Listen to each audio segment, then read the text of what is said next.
Great to have you with us. As many of you know, we're now in our 11th year of presenting the First Friday Book Synopsis, and I always want to thank the many regulars who have continued to support this event for all of these years. I also see some new faces with us this morning, and a special welcome to those of you who are attending this event for the very first time.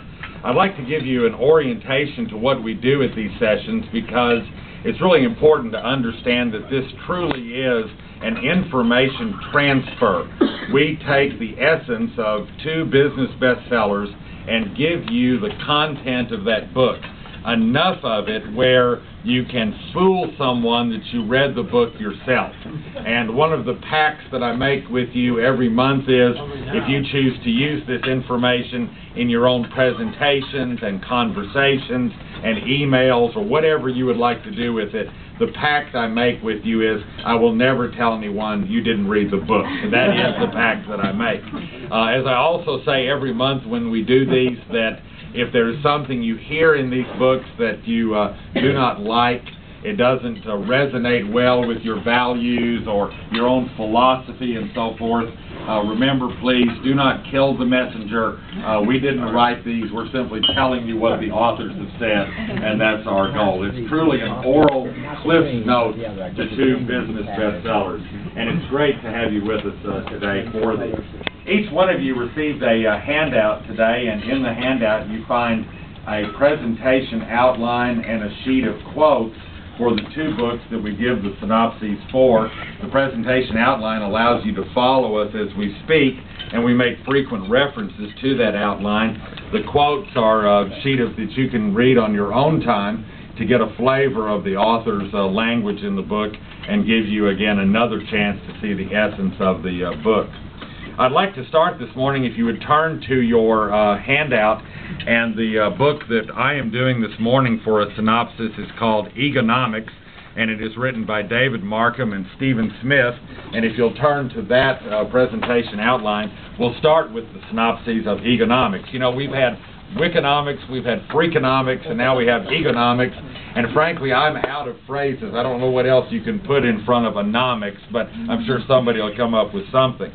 These authors are consultants. This is their first book.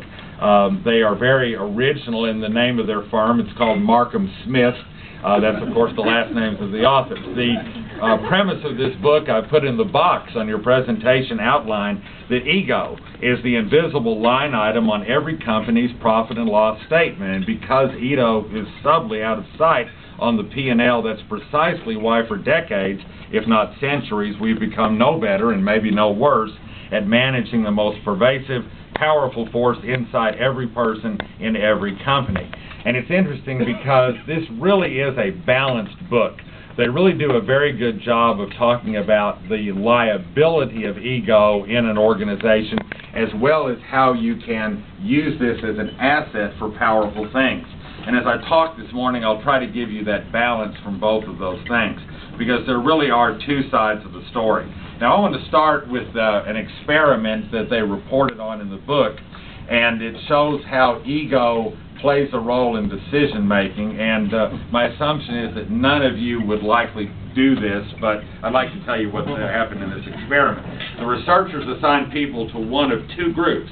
There was an ego threat group and a non-ego threat group, and in each of the experiments, what the participants were trying to do was to win money, but they could also lose money, they could also break even.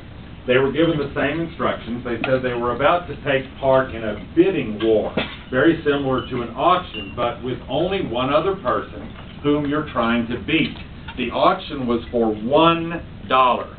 Your goal, they said, is to get that dollar for less than $1, but you can spend up to $5 to get it. Not very smart, but you could. Each person in the ego threat group was told privately before starting this line: if you're the kind of person who usually chokes under pressure, or you don't think that you have what it takes to win the money, then you might want to play it safe, but it's up to you.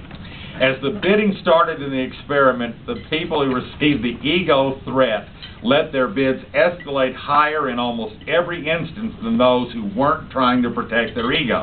after a drawn-out bidding war, those whose egos had something to prove spent up to $3.71 trying to buy $1. Now that again is not too bright. And it illustrates how ego entraps people, often in costly losing ventures, and how, for example, you might have a lot of self-confidence at the start. When you find out that you spent $3.71 for $1, your self-esteem and self-confidence goes down as well.